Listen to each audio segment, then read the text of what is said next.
Ça a permis aux communes de travailler mieux ensemble au travers de la coopération intercommunale. Il y avait déjà des syndicats qui existaient, mais là on avait des choses qui soient plus globales. Et puis deux, ça a permis aux communes d'affronter ce que sont les défis d'aujourd'hui et de demain, les défis de transport, les défis de mobilité globalement, les défis du changement climatique, les défis économiques aussi. Et à mon avis, s'il n'y avait pas eu l'intercommunalité, je pense qu'on aurait abouti progressivement, sinon à la suppression pure et simple, mais du moins à une transformation profonde des communes. Et donc, à mon avis, la grande victoire de l'intercommunalité, c'est d'avoir sauvé l'échelon communal. Je pense que cette loi a permis à l'intercommunalité des progrès considérables en milieu urbain, où pratiquement elle n'avait pas pris racine. La loi de 1992 s'était développée dans le milieu rural, mais il y avait seulement 5 communautés de villes.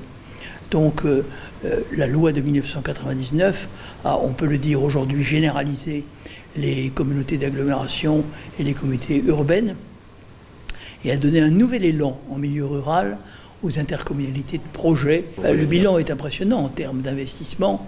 Les intercommunalités représentent plus d'investissement que les régions.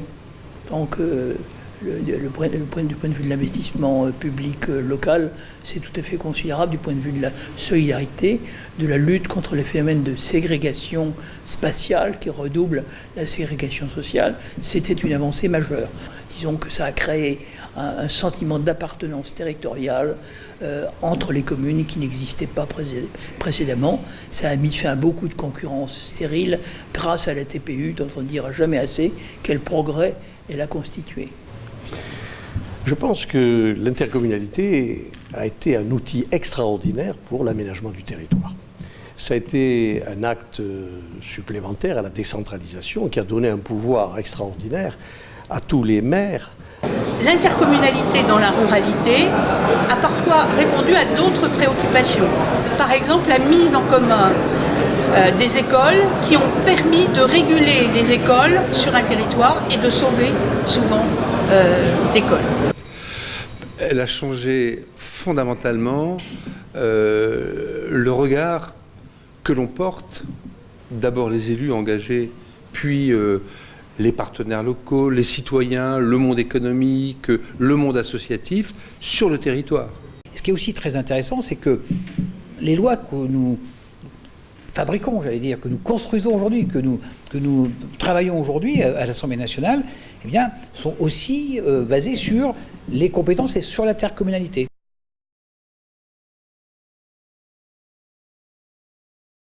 D'une certaine façon, la bonification qui avait été donnée en termes de finances aux intercommunalités au moment où elles ont émergé, a permis aux intercos de faire des choses que les communes n'auraient pas pu faire. Donc on a élevé le niveau de service, souvent au travers des intercommunalités. Et au fond, l'intercommunalité, elle a prospéré en vertu du principe que on fait mieux des choses ensemble que si on les faisait tout seul. Je pense que le premier domaine, c'est l'économie. Le deuxième domaine, c'est l'aménagement de l'espace. On a rationalisé entre nous des équipements. Avant, vous aviez... alors, on fait la médiathèque ici. Juste à côté, le mimétisme, vous savez, était terrible. Donc, en milieu rural, ils copiaient les salles polyvalentes les uns les autres. Il n'y a personne dedans, mais il fallait que chacun ait sa salle polyvalente. Bon, les médiathèques, etc. Donc, là, c'était plutôt de dire, toi, tu auras la piscine, moi, j'aurai... etc. Et puis, on arrive à les gens n'ont aucun problème pour se déplacer. Ils le font pour acheter des produits... Dans le secteur marchand, forcément que c'est tout à fait faisable. Ce qui manque souvent aux communes, quand elles sont toutes seules, quand elles sont petites, et on ne peut pas leur reprocher, c'est un problème de moyens, d'ingénierie, ce sont des projets. Je vois que les projets se créent au niveau de l'intercommunalité. Ils se créent quelquefois avec 2, 3, 4 intercommunalités, et c'est très bien, qui se regroupent et qui portent un projet un peu plus ambitieux. Mais l'intercommunalité, c'est la taille critique pour porter des projets de territoire. L'intercommunalité s'est aussi développée en même temps qu'il y avait un désengagement des services de l'État sur les territoires et que du coup l'intercommunalité, elle a permis de pallier un peu à ce désengagement de l'État.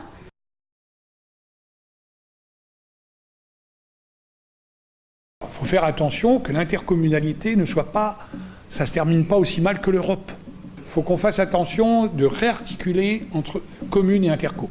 Voilà, c'est tout. C'est une petite modification, mais c'est de la gouvernance. C'est pas, faut pas tout casser. Moi, j'ai toujours pensé que l'intercommunalité n'avait réussi que dans la mesure où on lui avait donné de la liberté et pas de contraintes.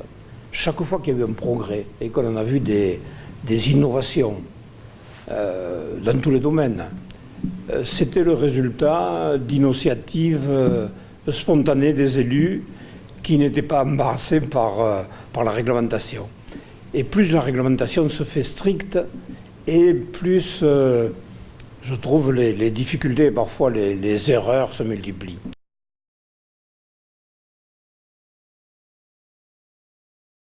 Au fond, la DCF a toujours été en avant, non pas simplement des affaires institutionnelles, mais en avant de ce qu'était la prospective territoriale et ce que pouvaient être les nouveaux besoins des territoires. Et très tôt, la DCF s'est posé des questions à l'échelle qui me paraissaient assez pertinentes. C'est le seul congrès où vous avez un monde dingue et où les gens travaillent.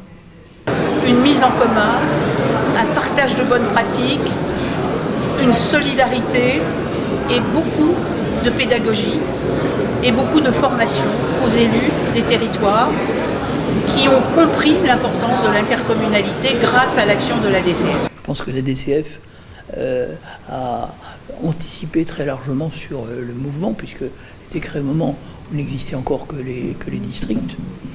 Puis il y a eu l'intercommunalité version 92, la loi Marchand, puis la loi de 1999. Disons que la DCF a toujours très bien su accompagner le mouvement.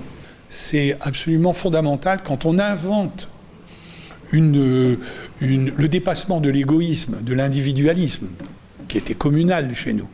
Bon. Quand on invente un dépassement, il faut que quelque part on ait un lieu ressource. Et la DCF, ça a été un formidable lieu ressource. La DCF a toujours eu ce rôle d'aiguillon, et franchement, dans le monde des territoires, dans le monde des collectivités, dans le monde des associations d'élus, si nécessaire, si riche, heureusement qu'on a eu la DCF. Elle a ce rôle booster, et puis bien sûr, bien au-delà, elle a tout ce rôle d'interface aussi avec les parlementaires que je suis aujourd'hui, avec le gouvernement, pour justement faire prévaloir les enjeux de l'intercommunalité dans toutes les dimensions des textes législatifs qu'on peut instruire. Et c'est vrai qu'aujourd'hui, la dimension territoriale et les enjeux territoriaux, ils sont dans tous les textes de loi.